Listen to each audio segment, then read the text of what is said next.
নমস্কাৰ। পোনপ্ৰথমে মই আপোনালোকক অশেষ ধন্যবাদ জ্ঞাপন কৰিলোঁ আমাৰ ঘৰলৈ অহাৰ বাবে। তেওঁৰ 2টা কিডনীয়ে বিকল বুলি আমাক ডক্টৰে কেতিয়াবাই জনাইছে। আমি তাৰ বাবে তেওঁক সপ্তাহত 2বাৰকৈ ডায়েলাইচিছ কৰাই আছোঁ। বৰ্তমান আমি চাৰিআলি চিভিলতে কৰাই আছোঁ ডায়েলাইচিছ।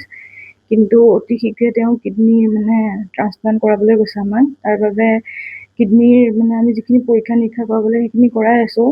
কিছুদিন আগতেও আমাৰ এই সন্দৰ্ভত বাতৰি সম্প্ৰচাৰ হৈছিলে। তেতিয়া আমি যথেষ্ট সহায় সহযোগিতা লাভ কৰিছিলোঁ যদিও বৰ্তমান সময়ত যিখিনি প্ৰয়োজন অৰ্থৰ সিমানখিনি অৰ্থ আমাৰ যোগাৰ হোৱাগৈ নাই এতিয়াও। ডক্টৰে আমাক কোৱাৰ মতে তেওঁৰ হয়তো গোটেই অপাৰেশ্যনটোত 40 লাখ মান পইচাৰ প্ৰয়োজন হয়। গতিকে সিমানখিনি পইচা আমি অকলে গোটাব নোৱাৰোঁ। সেয়েহে মই সকলোকে অনুৰোধ কৰিছোঁ যাতে তেওঁৰ হৈ পেলাই কিছু আমাৰ অৰ্থ সাহাৰ্য আগবঢ়ায়। আৰু আমি শ্ৰদ্ধাৰ মুখ্যমন্ত্ৰী ছাৰলৈও আবেদন জনাইছোঁ।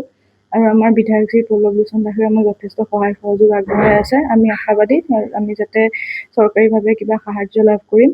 আৰু বাকী মই সকলো ৰাইজৰ ওচৰত অনুৰোধ জনাইছোঁ যাতে তেওঁক অকণমান অৰ্থ সাহাৰ্য যোনে যেনেকৈ পাৰে সৰুকৈ হ'লেও কিবা এটা দি পেলাই তেওঁৰ জীৱনটো বচাই আমাক সহায় কৰে। ধন্যবাদ।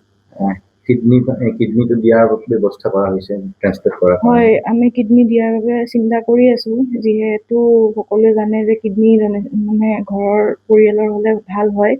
গতিকে মোৰ সৰু দেউতা অৰ্থাৎ তেখেতৰ দেউতাই দিয়াৰ কথা কৈছে। যদিও তেওঁ টেষ্ট পাতি কৰাই আছে, কিন্তু বৰ্তমানলৈকে আমি জানিব পৰা হোৱাগৈ নাই মিলিব নে নাই নিমিলিব। অৰ্থৰ অভাৱৰ কাৰণে ট্ৰিটমেণ্টটো ৰখি গৈছে নেকি? হয়, সেইটো সত্য। জুলাইত এটা স্লট খালী আছে বুলি কৈছে, কিন্তু যিহেতু আমাৰ হাতত পৰ্যাপ্ত পৰিমাণৰ ধন নাই, গতিকে আমি সেই ক্ষেত্ৰত আগবাঢ়ি যাব পৰা নাই। চৰকাৰক কি আহ্বান জনাব? চৰকাৰক সেয়াই আহ্বান জনাইছোঁ যাতে তেওঁলোকে আমাক কিছু অৰ্থ সাহাৰ্য আগবঢ়ায় সেই কাৰ্যটো সম্পন্ন কৰাত। আৰু বাকী ৰাইজলৈও একেখিনিয়ে অনুৰোধ যাতে কিছু পৰিমাণে হ'লেও অকণকে হ'লেও সহায় আগবঢ়ায় যাতে আমি তেওঁক ভালকৈ বচাই আনিব পাৰিম। আমাৰ আচলতে 21 এপ্ৰিলতে তাৰ ধৰা পৰিছিলে। ধৰা পৰি আমি 21 এপ্ৰিলৰ পৰা এতিয়ালৈকে বৰ্তমান ট্ৰিটমেণ্ট কৰি আছিলোঁ। আৰু ৰাইজৰ সহযোগিতাও পাইছিলোঁ। ৰাইজেও সহায় কৰিছিলে, তাৰ বন্ধুবৰ্গেও সহায় কৰিছিলে। আৰু অত্যন্ত খৰচী এইখিনিলৈকে আমাৰ যথেষ্ট পৰিমাণৰ ধন দিয়া হ'ল। বৰ্তমান তাক আমি এতিয়া ডায়েলাইচিছ কৰি আছোঁ।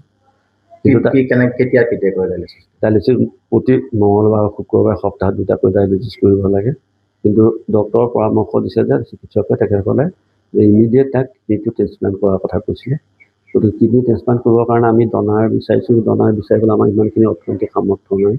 গতিকে মই আচলতে পিতৃ হিচাপে মই নিজেই দিয়াৰ মানস কৰিলোঁ। কৰি পেলাই মই ইতিমধ্যে মোৰ প্ৰায় কিছু টেষ্ট হৈ গৈছে। আৰু এটা টেষ্ট আছে হাৰ্টৰ, এতিয়া এনজিঅ'গ্ৰাফি এটা কৰিব। সেইটো 22 বা 23 তাৰিখে কৰিব। সেইটোও ব্যয়বহুল 35,000 টকা প্ৰায় এনজিঅ'গ্ৰাফিটো কৰোঁতেই লাগে।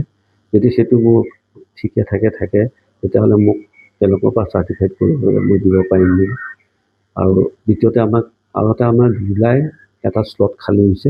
সেই শ্লটটোতো আমি বুক কৰিব লাগে। সেই শ্লটটো যদি আমি তাক কিডনী ট্ৰান্সপ্লান্ট কৰোঁ মিনিমাম 25 লাখ মান টকাৰ আমাৰ প্ৰয়োজন হ'ব। 25তকৈ বেছিয়ে লাগে, তথাপিও সদ্যহতে অপাৰেশ্যন কৰি পেলাই কিডনী ট্ৰান্সপ্লান্ট কৰালৈকে 20 পৰা 25 মান লাগিব বুলি কৈছে।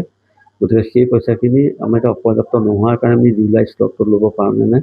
আমি তাক ভাবিব পৰা নাই। তথাপিও আমাৰ ফালৰ পৰা কিছু অলপ কম পৰিমাণৰ আমি যেনে তেনে যোগাৰ কৰিছোঁ।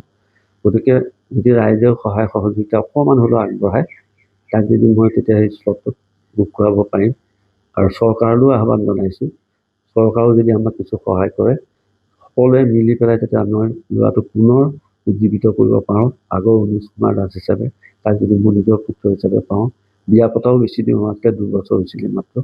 গতিকে সেই ৰাইজৰ ওচৰত বিনম্ৰভাৱে অনুৰোধ কৰিলোঁ যাতে আমাক এইকণ অকণমান সহায় হাত আগবঢ়াই মোক আগৰ ল'ৰাটোক পোৱা যদি সুস্থ কৰি দিয়ে, তাৰ বাবে ৰাইজৰ ওচৰত বিনম্ৰভাৱে অনুৰোধ, লগতে চৰকাৰলৈ মই অনুৰোধ জনাওঁ।